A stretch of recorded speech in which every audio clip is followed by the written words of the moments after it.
Of course, we interviewed Buck Angel on Thursday. For those who caught that, it was a great interview, and the reception was actually very, very positive. So we're very happy about that. We found that to be a very, very rewarding talk. But obviously, one of the topics that we touched upon in that interview was the Riley Gaines incident at San Francisco State University, where she was chased down a hallway and cornered and then basically held for ransom for a few hours until the cops had to come and escort her out. And this topic came up on the Real Time with Bill Maher show with panelists Piers Morgan and Congresswoman Katie Porter.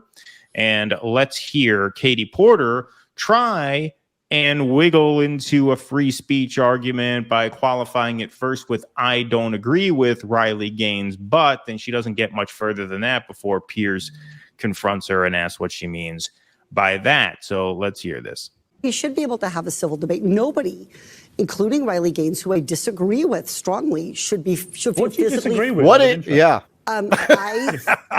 that it should be up to sporting bodies to make the decisions about who and how should compete. What has she said that's actually wrong? I think that what she has done is try to turn this. We talked about people, using things to kind of get likes and get clicks. That's not what she's doing. It's not? I've got no truck for. Well, first, what an absurd. That is the stupidest tack she could take, and he knocks it down right away. Like the way you get likes and clicks is to jump out in front of the parade. Well, I want more trans people on the team. That's how she would get likes and clicks. There are too many goddamn biological women swimming. But it's not even that. It's that Riley Gaines is not like a media personality who's like trying to build fame in this space. At all. She's an athlete. She's a college swimmer. And it's very obvious she's uncomfortable with it. Right. It's very obvious this is a moral mission for her. It's an unwanted task that she feels has fallen to her. You can see it, just the whole way that she deals with it. She's not looking for fame. She wound up being the only one on her swimming team who was willing to speak out about this. And once you speak out about this, you almost have to go make a living as an activist. Well, because you can't do much else. Right. But the idea that like she's in this game for clicks is just nonsense. It's just not true. And you notice Katie Whiteboard Porter, the one who's always very confident and laser-eyed at the CEO that she's going to embarrass. Notice how much she looks up at the ceiling in this conversation. That's a tell that she's uncomfortable saying what she's saying, because she thought she was going to get away with being able to, satisfy the lib base by saying, I disagree with Riley Gaines, and then quickly pivoting to I don't think what happened to her was right. And Piers Morgan and Bill Maher are two pugnacious, assholes. And so they obviously weren't going to let her skate on that. Let's play some more. Riley Gaines personally, but all I've seen her do is stand up for women's rights to fairness and equality. Well, she actually competed against Leah Thomas, and it was obviously unfair.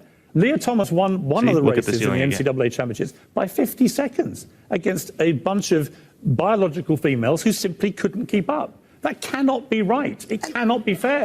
That is something that I trust.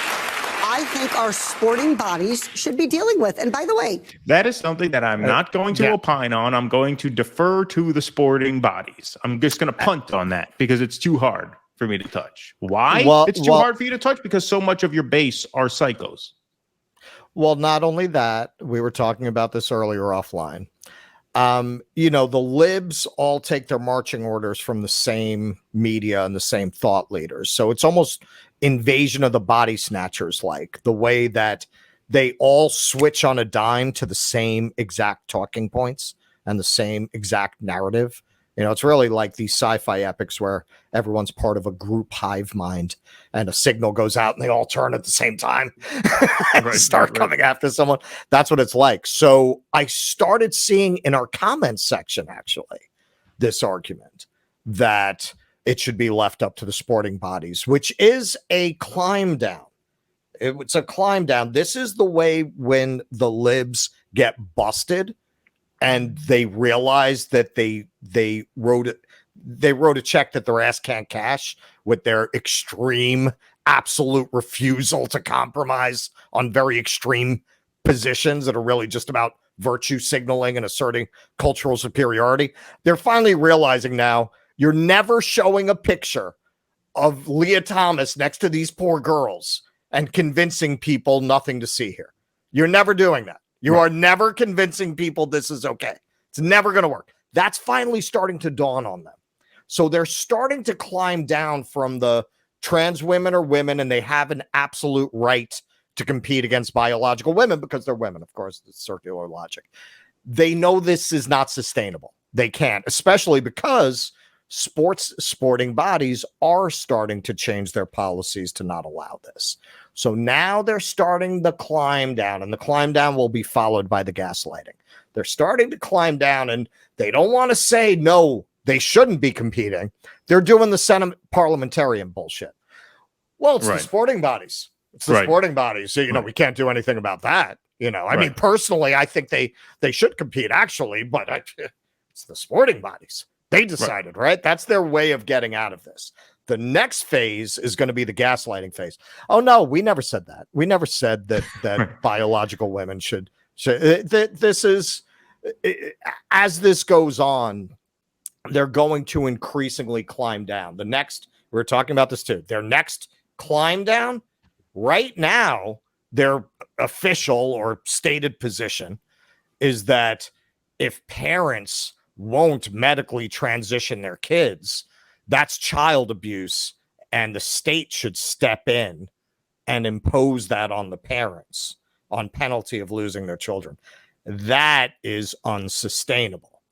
Their climb down from that is going to be not to say, well, maybe we shouldn't be drugging children and doing experimental medicine on children. Their first stage of climb down is going to be, well, it's up to the parents. And again, they're going to gaslight you. No, that was always our position. Right. We always thought it was the parents.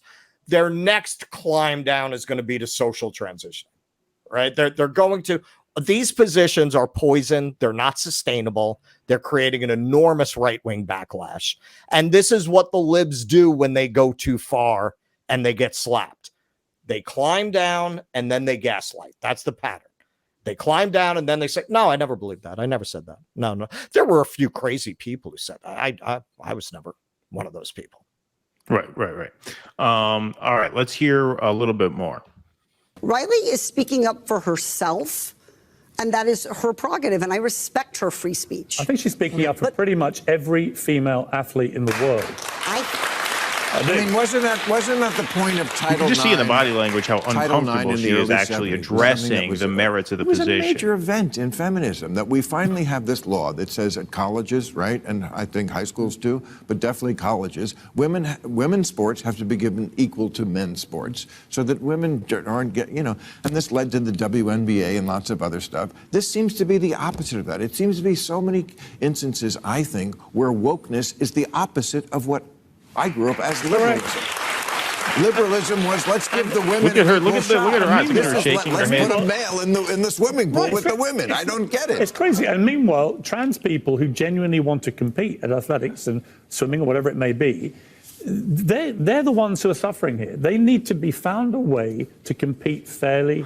I love this part. Well, what's your answer then? I think there's one or two answers. Your answer. Now I'm going to defer to you, right? She goes back to, well, this is a tough question. That's why I don't want to touch this. Right. I don't want to touch why I'm deferring to the sporting bodies. Let them decide. I wanted to put this up on a chat because I thought it was a good point from Pretty Proletarian. And she says, but what should be up to the sporting bodies if you aren't allowed to bring up a dissenting opinion? That's a good point. Like, you're a politician and you don't have the guts to touch this. You don't have the guts to say yes or no. So you're going to defer to the sporting bodies as if they're going to have more guts than you, right? It's just like a hot potato. Oh, here, I don't want this. Here, you do it. Okay, sporting bodies, doctor, politician. They'll just pass it back and forth. Yeah, that's a good point, Pretty Proletarian. What is it? I mean, if they weren't cowards, they wouldn't have gotten on board with something so obviously batshit crazy and misogynistic in the first place. And I will say something else. Because I've been watching this evolve. I've been watching the evolution of what people can say in mainstream discourse. And I've always thought in the back of my mind, do people know women? Because I don't think women are going to put up with this shit forever. Women are not ones to not fight back. They are not ones to not speak up for themselves. You know, women have fought very hard for their rights. I thought eventually, this backlash would be led by women. And if you notice, most of the time when we get people in the chat or when we get people in the comments who are really caught, you know, taking the trans, oh, you're transphobes, they're almost always like white dudes. You know, they're almost never women. Almost never women. So now you are starting to see women who are willing to say, and it really started with Dylan Mulvaney around this Bud Light thing, which we're actually going to talk about a little bit. They're starting to say, look, the issue isn't that Dylan Mulvaney is trans. The issue is that Dylan Mulvaney is doing woman face. The issue is that Dylan Mulvaney, after decades of women fighting to overcome stereotypes about what a woman is going and doing an ad. Tee-hee, I don't know what March Madness is. So to them, this is like somebody going out and doing Amos and Andy, right? This is somebody going out and reviving these grotesque, absurd stereotypes about women who is not actually a woman.